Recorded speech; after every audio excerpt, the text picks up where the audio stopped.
Peace, family. This is Dr. Kia Pruitt, and this is Monday. I think it's May the 23rd, something like that. I lose track of time sometimes.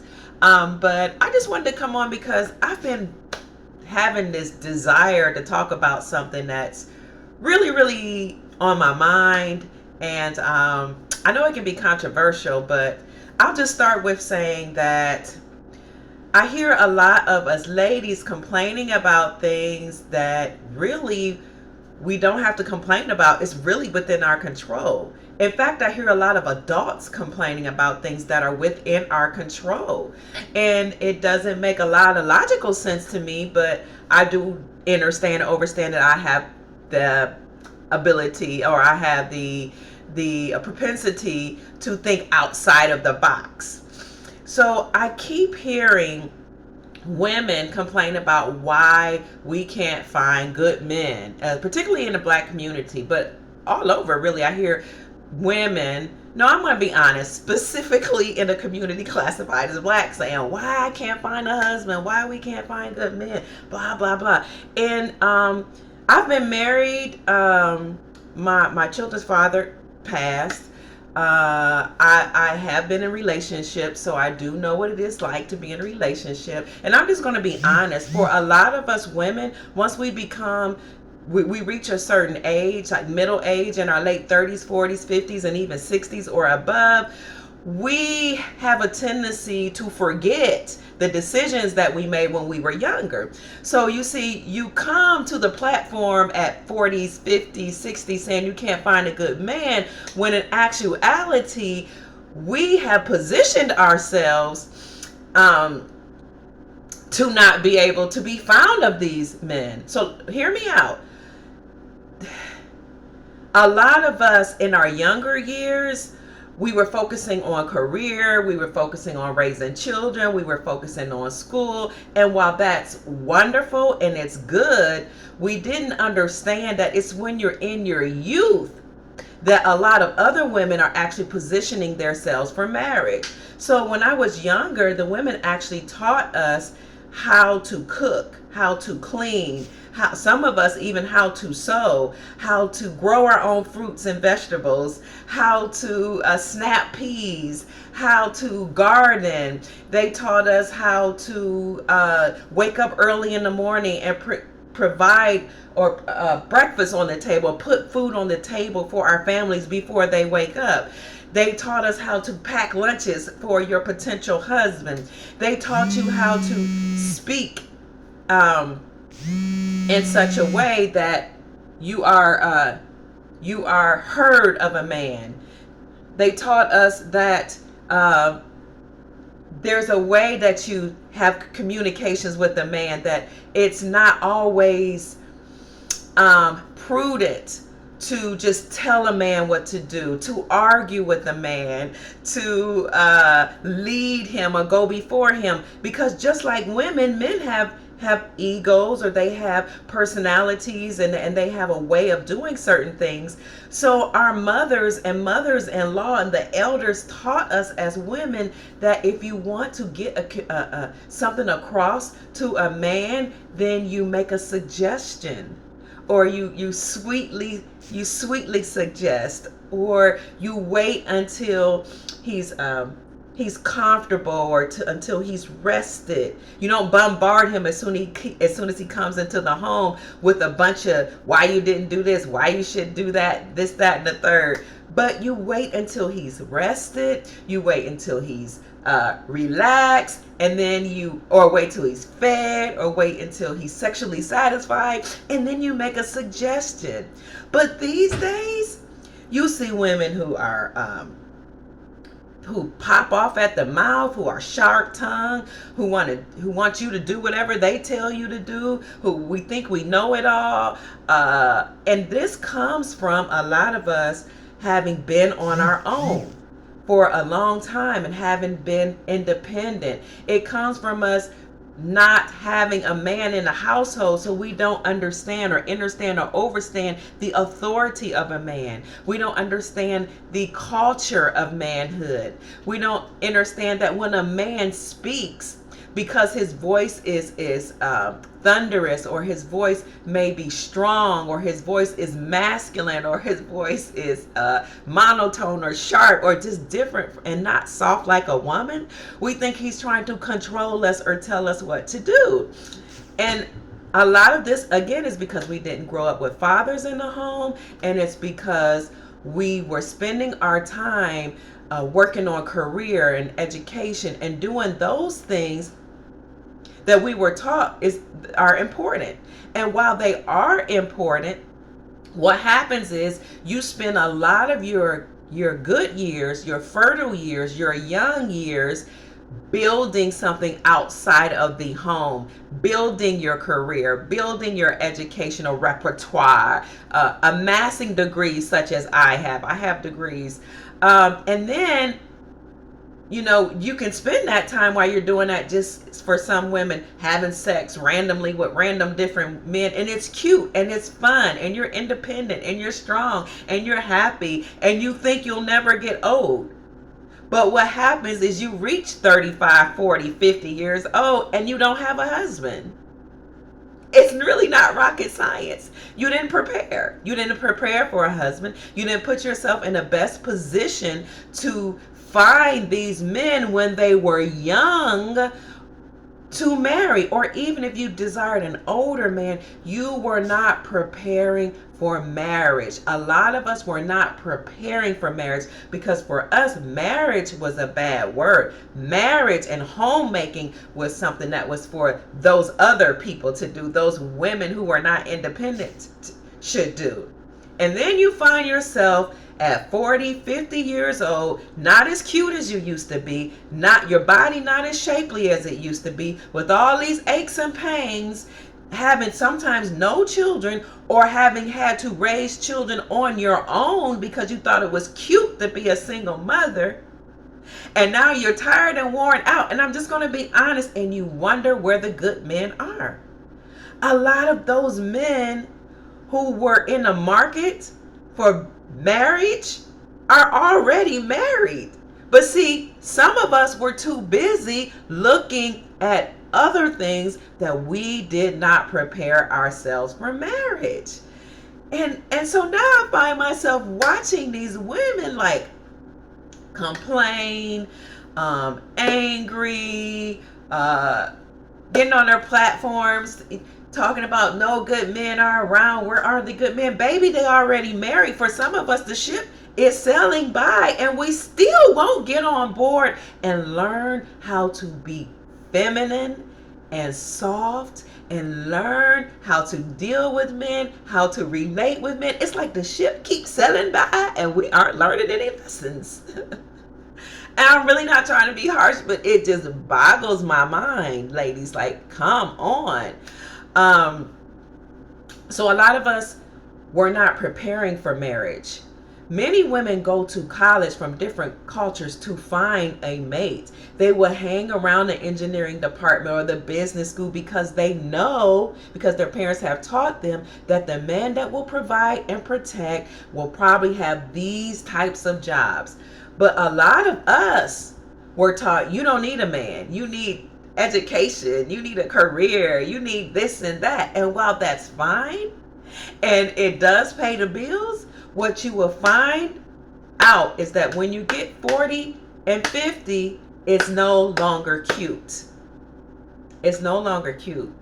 And so you find yourself in a position for wanting to be in a relationship, and a lot of those men have already chosen the women that they desire to be with. Okay, and even if you're middle-aged and you're in a position to find a middle-aged man and he is single, it's in a lot of those men's nature to find the woman who hasn't been ran through. That means she hasn't slept with a whole bunch of different men while she's trying to figure out life. He wants a woman who doesn't have all that baggage that came with being a single parent, because maybe you were in a marriage or in a relationship and you found yourself alone having to raise children. Why would a man choose to be with a woman who has a lot of children and a lot of children's fathers and all that baggage that comes with being a parent by yourself, you can say it's not baggage all day long, but to a man, that's liability to raise other men's children and deal with your mental and emotional issues that you've dealt with from dealing with all of these men. Why would he choose that when he could choose potentially a woman who doesn't have all of that baggage or liability? So the best thing that I would suggest for a lot of us women is resolve your issues if you have them, for, having dealt with being raised without a father, or without a man in your life or in your environment to teach you what real men do, how men provide for their responsibility and protect. Resolve those issues. Get counseling. I mean, seriously, or whatever you have to do to resolve those issues. Number one.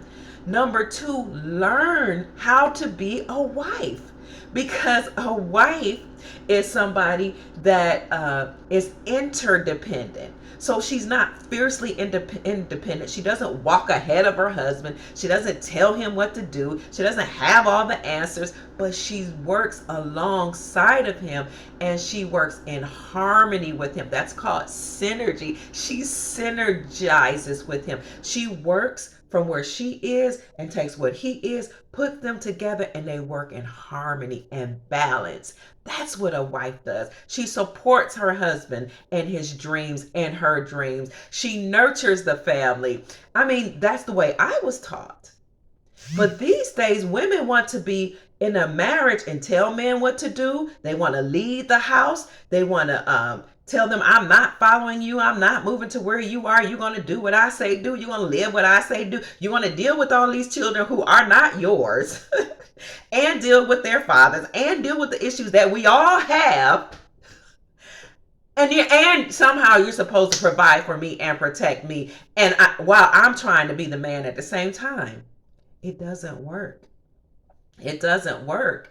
And so I just find myself listening to a lot of women who are exerting a lot of our energy talking about how bad men are.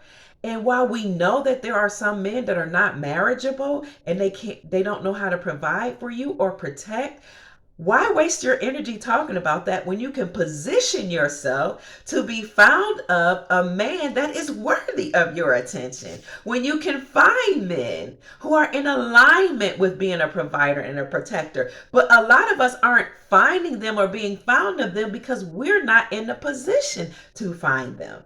Because we're still angry. We still find ourselves saying men are not worthy, men are this, men are that, they are bad, they are miscreants, they don't take care of you, they don't provide for you, they don't protect you, they're not worthy, blah, blah, blah, blah, blah, blah. But when you get in your mind and you realize that men are wonderful, and you're wonderful, and relationships and family, all those things are wonderful, you will start to open up your mind to see wonderful men.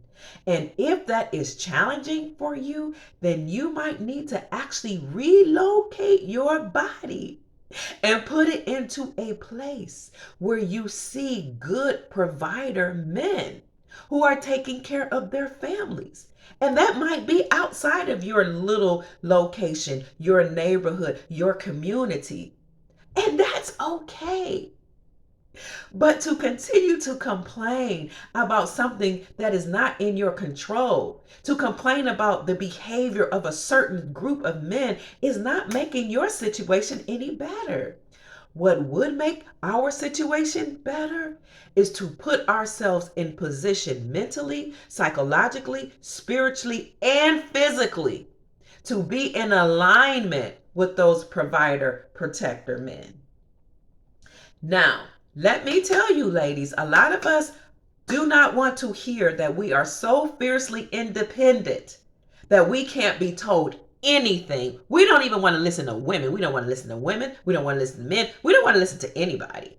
I don't even know how some people deal with us. Even me, like I was in a position once where somebody had to say, the problem with us, Kia, trying to communicate is you think you're always right when you're not always right.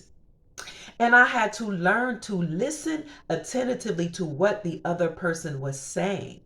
And if you listen to my videos about active listening and communication skills, this is something I had to teach myself. It works. Sometimes we have to shut our lips and listen. Listen.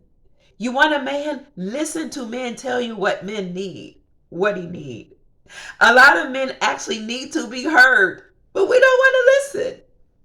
We don't. I just I just needed to say this. I see the younger women. They don't know how to cook. They don't know how to clean. A lot of them. They don't know how to sew. They are angry. They'll tell you like, I'm just independent. I'm my own woman. I do whatever I want.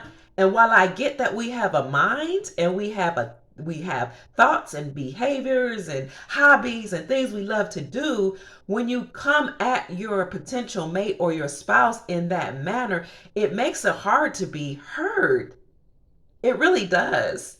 So instead of running our mouths sometimes, it's a good idea to listen. To listen. Okay, so why is it that we aren't finding good men?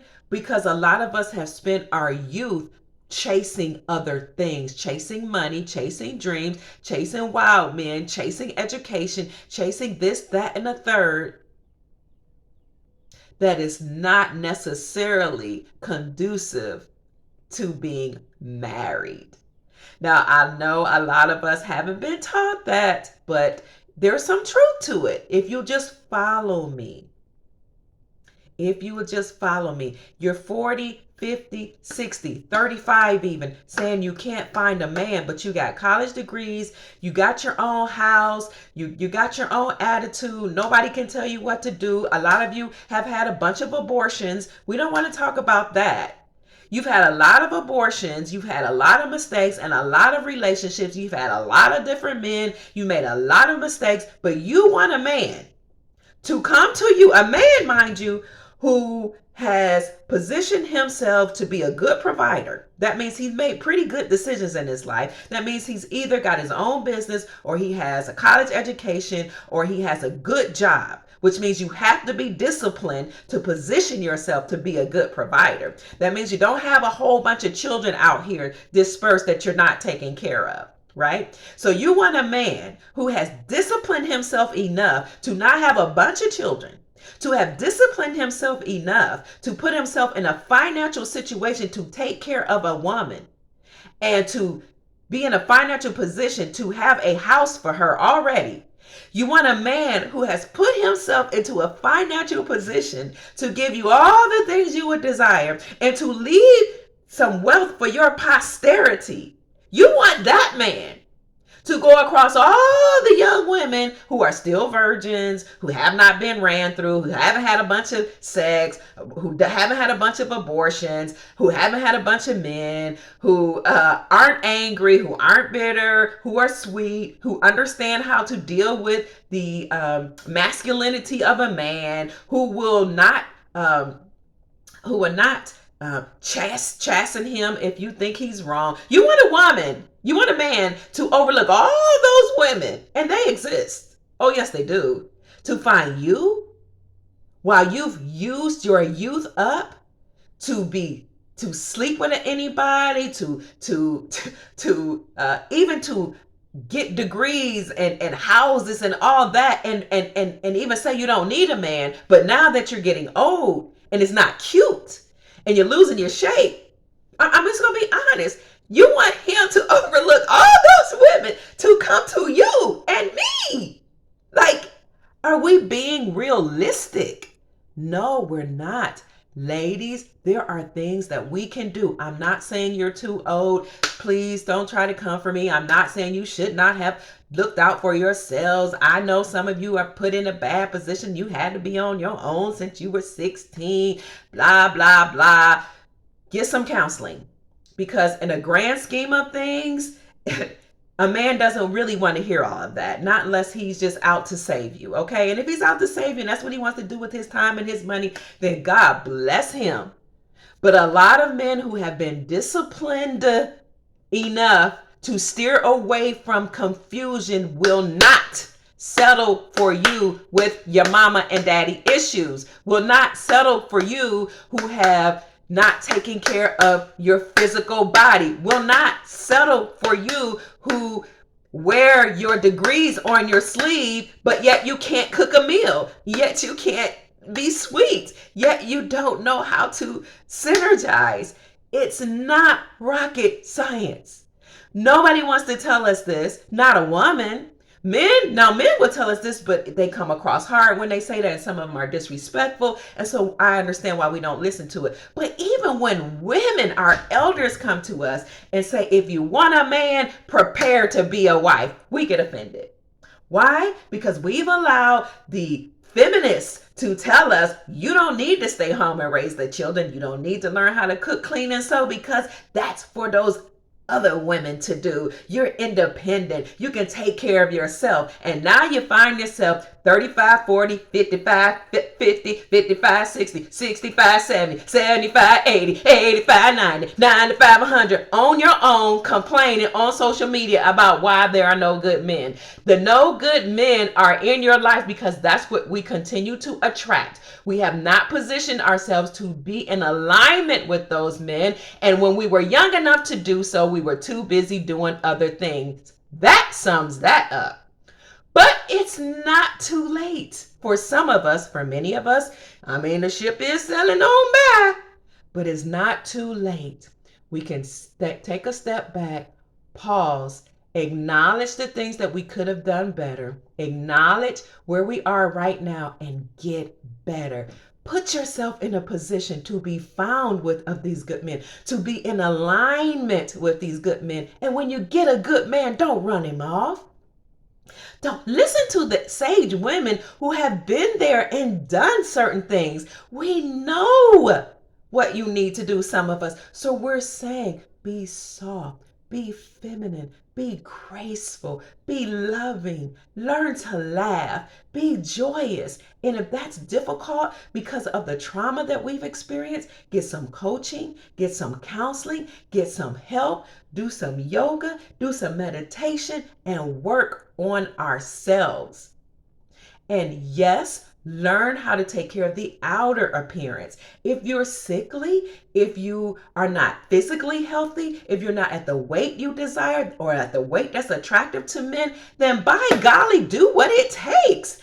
I don't understand the way many of us think that we are just so entitled. We can do what we want to do, say how we want to say it, speak how we want to speak, treat men any old kind of way, look any old kind of way, be obese, overweight, unhealthy, unfit, tired, can't hardly walk up the steps, and then don't understand why nobody's looking at us. Like, oh, what planet does that make sense? If you want to be found of a man and you know that men like attractive things, they like soft, flowing dresses, wear one. If they like women who have a shapely figure, get one. Work out. We will do all the things that we need to do. We will fit the prerequisites that it takes to go to a certain college, to get a certain job, but we won't meet the prerequisites of being a wife. Maybe we need to learn the definition of wife, of a mother, of supporter, of nurturer. I don't know. Maybe that's what it is. If you want to be found of a man or be in a good relationship with a man, then find out what the prerequisites are and meet them. Okay, because what I honestly see is a lot of angry, bitter women. And that takes me to my next point. We push young girls out too soon. We push them out at 18 and we say, fend for yourselves. We push them out at 18 and we say, you're grown. We don't care that they're potential predators out there who could take advantage of them. Not just men who would prey on them, but creditors, lenders who would prey on them being young and vulnerable and not being able to make wise decisions. We will push them out into an apartment. No, they can't afford to do it. And then get on social media and complain that the rent is too high and somebody needs to do something about it. Well, you do something about it. Leave your children at home until they're developmentally, emotionally, physically, psychologically, sociologically, spiritually able to thrive on their own. Not just to make it on their own, but to thrive. And it bothers me that I keep hearing people say, when I say this to them, I was on my own at 16. I made it. Woman, you got 5 kids. What do you mean you made it? I was on my own at 18 and I'm all right. No, you're not, because you're on social media every other day talking about how cruel the world is and nobody treats you right and men are no good. You're not okay. You need psychological counseling. What do you mean? I made it on my own. These kids will be okay. I made it through. You made it through what? You're broke. Your children grew up in poverty. Some of them are in prison. Your daughters are sliding down poles. You've been in and out of therapy most of your life. You can't find or keep a man. You're not okay. Hello, women, stop being so entitled that you cannot listen. We're not okay. Okay? 77% of our households are headed by us, and we think that's okay. We're okay with our husbands. We're all right with that, and yet our children are growing up in poverty. Why is this normal? Like, I don't get it. Yes, we know some men are leaving and et cetera, and we know some men are not good. But ladies, what part of this are we accountable for? Like, how many of us are going to keep laying down with irresponsible men and then either aborting a baby because we weren't responsible, or just continuing the same behavior, 1, 2, 3, 4, 5, just keep having children by irresponsible men? Like, why don't we just position ourselves to be in a better predicament? We can stop where we are today and we can take charge of our lives where we are today, and we can do better. If your children aren't ready to leave home, keep them home. Teach them principles on how to thrive, not just make it on their own. Okay? And then send them away with an inheritance or with something, even if it's something financial. Send them away with some kind of money, with some kind of prosperity. And if you don't have the money to do that, send them away with emotional well-being, psychological well-being, spiritual well-being. And even if that is difficult, then try to find a way to do it rather than pushing ourselves out or pushing our children out and just throwing them to the wolves to thrive.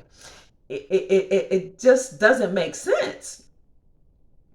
In my conclusion, I was on a Facebook post where a man was complaining about the high rents in Atlanta. And he was saying, I have 2 daughters. First he said they were 20. Then he said, no, they're 21 and 22. And they have to rent a place in Atlanta, but the rent is too expensive for them.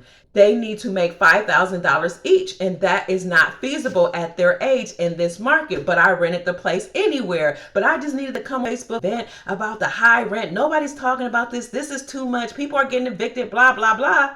And my solution to the gentleman was, don't rent the place. Move these children in back home with you until they're financially able to make it on their own. You just said people are being evicted. The rent is too high. They won't make $5,000 each because they both have to qualify and make 3 times the rent to live in that house. They're not making it. The market says that they probably won't, but you just put them in a position to get evicted, to have bad credit, to be preyed upon by creditors and lenders and men who don't mean your young daughters any good. And then you got on Facebook and social media and complained about it, and you call yourself a man? You're the provider and the protector. Why are you tossing out your young females to the wolves so that they can get preyed upon, potentially, God forbid? See what I mean? We keep doing things that don't make sense in this community. Then our girls end up pregnant. They end up sliding down poles. They end up becoming trafficked. They end up putting themselves in positions where they have to make ends meet. They end up being preyed upon by creditors. They end up with bad debt. They end up evicted. They end up in relationships that they don't want to be in because they have to pay the rent. Like, make it make sense. Some of us need to stay home and put our egos aside and swallow our pride and learn to get along with each other enough to thrive, to take care of each other. And then when you're ready, go out into the world and live in the world. But we don't want to teach our young ladies this. We want to push them out into the wolves. When I was young, you stayed home until you moved into a home where you were married, period. But we don't want to talk about marriage. Everybody doesn't want to be married. Okay, well, go ahead and be on your own. And if you're going to be on your own, why not be on your own when you're ready psychologically and emotionally and spiritually and financially? It's not rocket science, people. We're making this much harder than it has to be. Perhaps society is showing us that at our core being, we know all the things we keep doing, they're not working, especially in the Black community. It's not working. You're throwing your daughters and sons out before they're ready. You're not providing for your children fully and parenting until they're able to thrive on their own. You're not teaching your sons how to provide and protect. You're not teaching your daughters how to cook, how to clean, how to sew, how to be a wife. You're not teaching your daughters how to talk to a man, how to caress his head, how to do certain things to soothe him, how to speak to him when he's able to receive. You're not teaching your daughters how to make suggestions to the men rather than trying to tell them what to do. You're not teaching your daughters how to shut up sometime and sit down and listen. You're not teaching your daughters how to work in alignment and cohesiveness and synergize with a man, with their potential husband. We're not teaching them how to make it in society or in a family dynamic and thrive. Point blank, period. And this is why we're in the position we're in. Because at the core of your being and at the core of my being, we've been crying out to the universe and saying it's not working. And so the universe's response is to create a solution out there in this paradigm, in this, whatever you want to call it, that's going on out in the world, in this unreal, whatever you want to call it. I'll call it a paradigm. Society has created an environment for us to figure out how to dig deep inside ourselves and make it work. Okay? And a lot of that goes back to tradition or to create solutions so that we're not on social media venting, crying, and complaining about what somebody else isn't doing. We're not on social media saying, oh, they made it high for me to rent. Okay, if they made it high for you to rent, learn how to practice group economics. How about that? If they made it hard for you to learn to live on your own, live together until you're able to live on your own. How about that? If the food prices are too high, learn to grow your food. How about that? If the clothes prices are too high, learn how to sew. Teach somebody in your community or in your household or in your family who desires to sew. Teach them how to sew, or pull your resources together to send that person out to learn certain things that you need in your community. How about that? That's what sovereign people do. We have reign, sovereign, over, reign, to rule over. You have rule over your life. You have reign over your life. You have things within yourself, means within yourself, the ability within yourself to create solutions. That goes for the men, and it certainly goes for the women. I am so tired of these women complaining, bitching, and moaning about no good men when they themselves aren't even in a position to be a good wife. I said it. You got 15, 11 children, 5, 6, 7 baby daddies. You don't take care of your health. You run your mouth too much. You talk too much. You overtalk men. You're always on social media blabbing about what's wrong with men. You won't fix your situation. You're not getting any therapy. You don't want to listen to anybody give you any advice. People can love you, try to hold you by the hand. You can't be told what to do because you've been given so many rights and privileges that you think you know it all. You've been given so much. You've been told you can abort your babies because that's your reproductive right so long that you don't even take accountability and responsibility for who you laying down with. You don't take accountability and responsibility for who you have opened your legs to. You don't take accountability and responsibility for all the things you've allowed to happen into your life. And your father hasn't taken responsibility for letting you go out that house too soon. Your mother hasn't taken responsibility for not teaching you how to be a woman in today's society. Because listen to me, like it or not, there's a difference between men and women. I am so tired of us women saying I can do whatever a man can do. Sister, no, you cannot. And even if